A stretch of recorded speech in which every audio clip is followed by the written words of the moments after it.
Wow, may bagong bili si Madam sa kanya, guys. Oh, tingnan nyo. Ang dami.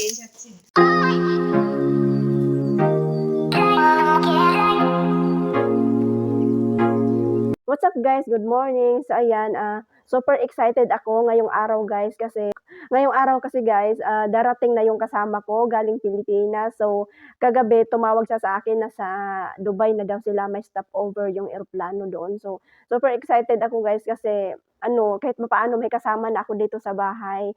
Siyempre, almost 3 years na akong naninilbihan dito, tapos mag-isa ko lang dito sa bahay. So, kahit papaano, may katuwang na ako sa mahigit isang buwan na pag-stay ko dito, at next month, first week ng December kasi uwi na ako. So, sa loob ng isang buwan mahigit, tuturuan ko siya, i-guide ko siya dito sa bahay. So, super excited lang ako kasi mamaya 12:00 kasi susunduin na nila Madam doon sa airport dito sa Jeddah. Kaya super excited, guys, abangan natin siya. Hello! Ayan na nga siya, guys. Dumating na ang aking kapalit, ang papalit sa aking trono. Pinapalit ko muna siya ng uniform, guys, kasi pababain ko muna yan sa kusina at para makakain siya bago siya magpahinga.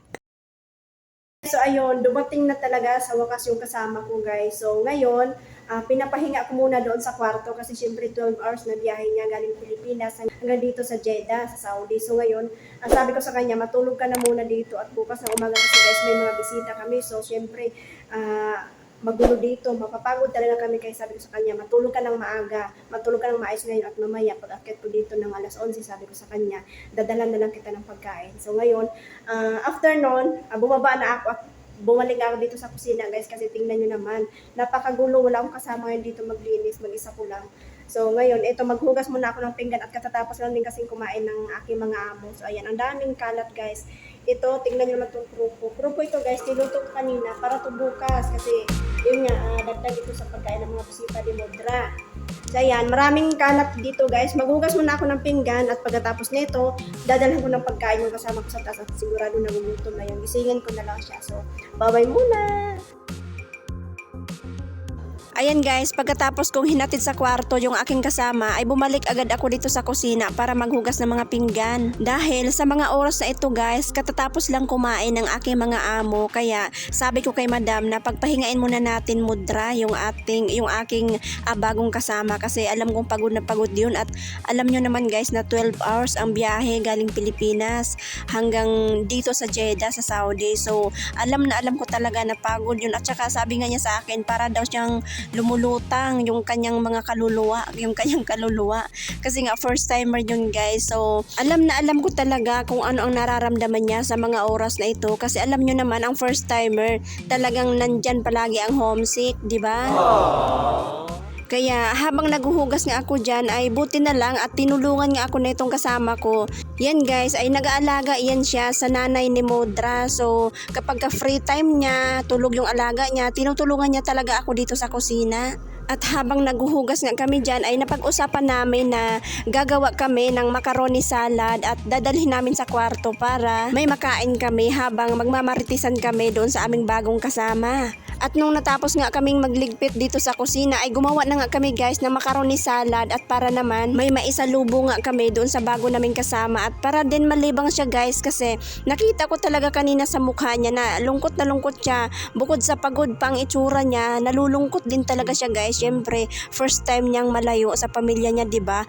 Tsaka ramdam ko talaga 'yan kasi lahat naman tayong mga OFW ay nakakaranas sa mga ganyang pakiramdam, 'di ba? Ang hirap. Kaya kailangan talaga namin siyang libangin kasi kapag ka nalulungkot siya, pati na rin kami malulungkot, di ba? Kaya bukod sa kanin na aking dinala sa kanya, ayan, at may macaroni salad na rin siyang makakain. 11:30 na nga ito ng gabi, guys, nang umakyat ako sa kwarto, kaya ginising ko na nga siya agad at para makakain na. At eto nga, at sinabayan na rin namin para naman hindi siya makaramdam ng lungkot. At nakikita ko talaga sa itsura niya, guys, ang pagod at ang lungkot din talaga, guys, na nararamdaman niya sa pagdating niya kanina. Kaya sabi ko dito sa kasama ko na kailangan natin siyang libangin para makalimot siya at para kahit papaano naman ay matulungan din namin siya na maibsan ang kanyang mga kalungkutan. Kaya sabi ko dito sa kasama ko na sabayan natin siyang kumain nang hindi naman siya mahiya at buti naman at kahit papaano ay lumigaya din naman siya guys ng aming sinabayang kumain. At habang masaya nga kaming kumakain dyan ay biglang tumawag si Mudra. May binigay nga kasi siya dito sa bago kong kasama guys. Ay nako, pinag-shopping ni Mudra. Wow, may bagong bili si Madam sa kanya guys. O, tingnan nyo. Ang dami. Nag-grocery si Mudra para sa aking bagong kasama. Ayan. Patingin. Galing naman ni Mudra. O, tingnan nyo guys. O, ang dami. Pero underwear ito. Ito, wow, towel. 2 piraso. Ano pa ito? Oh, wag natin ipakita yan kasi mga private area na gamit yan. Ayan, dalawang pack na underwear. Wow, may uniform. Isa. Galing naman ni Mudra. Namili agad. 2, 3. Ano pa yung nandyan? Sana all. Lab na lab ka agad ni Mudra. 4. Ito ang suotin mo bukas para pare-parehas tayo ng suot. May isa pang ano. Galing naman ni Mudra eh. Wala na. Sige, nakain ka na. Ituloy mo na yung pagkain mo. Ito guys, pinakain ko siya ng gambari rice. Rice na may hipon. Sana all. O, diba? Lab na lab ka agad ng amo mo. Oh, diba guys? Kitang-kita agad ang kabaitan ni Mudra. At ayan guys, kinabukasan nga ay tinur ko na nga siya agad dito sa aking mahiwagang sala. At ipinakilala ko na rin ang mga bagay-bagay dito sa pamamahay ni Mudra. So ayan, hanggang dito na lang at kami ay magtuturuan na muna. Maraming salamat po guys sa panonood at please subscribe my channel. Salamat, bye!